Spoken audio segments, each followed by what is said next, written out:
something that I speak about a fair bit in my work. It's this area called emotion granularity.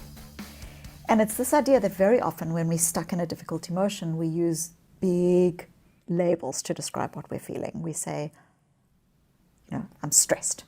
Okay, I'm stressed is the most common one. I'm overwhelmed, I'm stressed. I'm overwhelmed, I'm stressed, I'm depressed. We use these like big, broad brushstrokes. But there is a world of difference between stress and disappointed, or stress and feeling unsupported, stress and that gnawing feeling of I'm in the wrong job, the wrong career, this relationship isn't working out.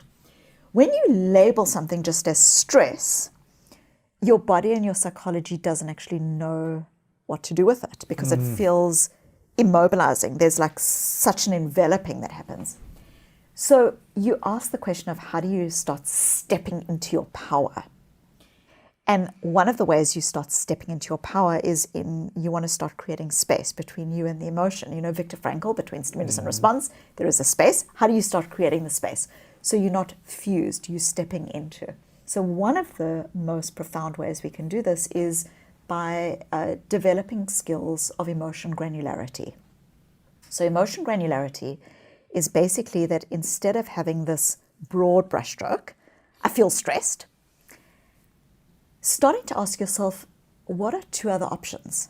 Like, I'm calling this thing stress, but what else is it? And when we start saying, oh, it's not stress, actually it's unsupported, what that already, literally just in naming this thing, it starts to activate our understanding of the cause of the emotion, what we need to do in response to the emotion, and what scientists call the readiness potential in our brains, the part of our brains that starts to mobilize us for action, starts to get activated. Children, as young as 2 and 3 years old, who are more able to accurately label their emotions, have higher levels of well-being, literally longitudinal studies, ability to delay gratification, high levels of mental health and so on. And if you think about what's happening here, if you've got a child where the child's now 16 and someone says like, hey, I've got a great idea, let's take drugs or whatever it is. On the one hand, the child wants to feel part of the group. There's a sense of excitement and connection.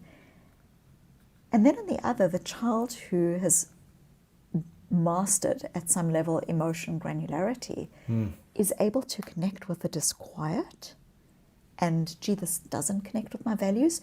So it doesn't take a lot of work to see how emotion granularity is actually profoundly useful to us in our lives. Yes. So the other thing that I think is helpful in terms of getting out the bottle, getting out the jar, is being careful not to fuse with your emotions. So what is a way that we defuse? So if I play this out to you and I say to you, well, Lewis, you are a brother, and you're an entrepreneur, and you are a son, and you're a friend, and of course, yes, of course I'm all of those things. We know that we can hold all of those identities. What often happens when we get hooked, imprisoned by our thoughts, emotions, stories is we over-identify with it. And so we start saying things like, I am sad. Okay, now if we just think about the language, it's so normal. Of course we say that. I am sad. I am angry. Right. But I am sad. What are we doing? We are saying I am. All of me, 100% of me is sad. There's no space for wisdom, values, intention, calm. Like there's so much inside all of us that is beyond that difficult emotion. But when we say I am, we are literally defining ourselves with it. So it's not using the words I am, it's maybe something else. You could say, well, if we say I am sad, or even I am being undermined, again, you are creating a prison. This is fact. I am being undermined. Right. All of me is being undermined. So I've got no choice but to shut down in the conversation. So one of the ways that we can start defusing is recognizing that when we label our thoughts, emotions, and stories with an I am, and then the word. It's a big statement, yeah. It's almost like there is a cloud and you have become the cloud, and the Right. cloud is the sad cloud. As opposed to I feel sadness. Correct. So the power here is exactly that. It's The starting language, to how you use the how language.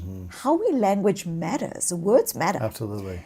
So what we can start doing is, it's so simple. You can do it in a meeting. You can do it in a conversation with someone else. You can just start noticing your thoughts and stories for what they are, their thoughts and stories. So instead of I am sad, I'm noticing that I'm feeling sad.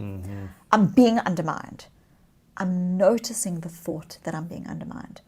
I'm not good enough. I'm noticing that this is my I'm not good enough story. This is coming up for me, yeah. This is coming up for me. So when you start noticing your thoughts, emotions, stories for what they are, what you are actually doing in effect is you're moving from being the cloud, I am the sad cloud, into recognizing, and for everyone listening right now, you are not the cloud. You are the sky. Ooh. You know, you are not the cloud, you are the sky. Wow. And there is a cloud. there is a cloud. In the sky, You are yeah. the sky. Wow. You are human and messy and capacious and beautiful and real and authentic and you enough to have all of your difficult thoughts, emotions, and stories, and to still be the sky, to still be the you. That's powerful.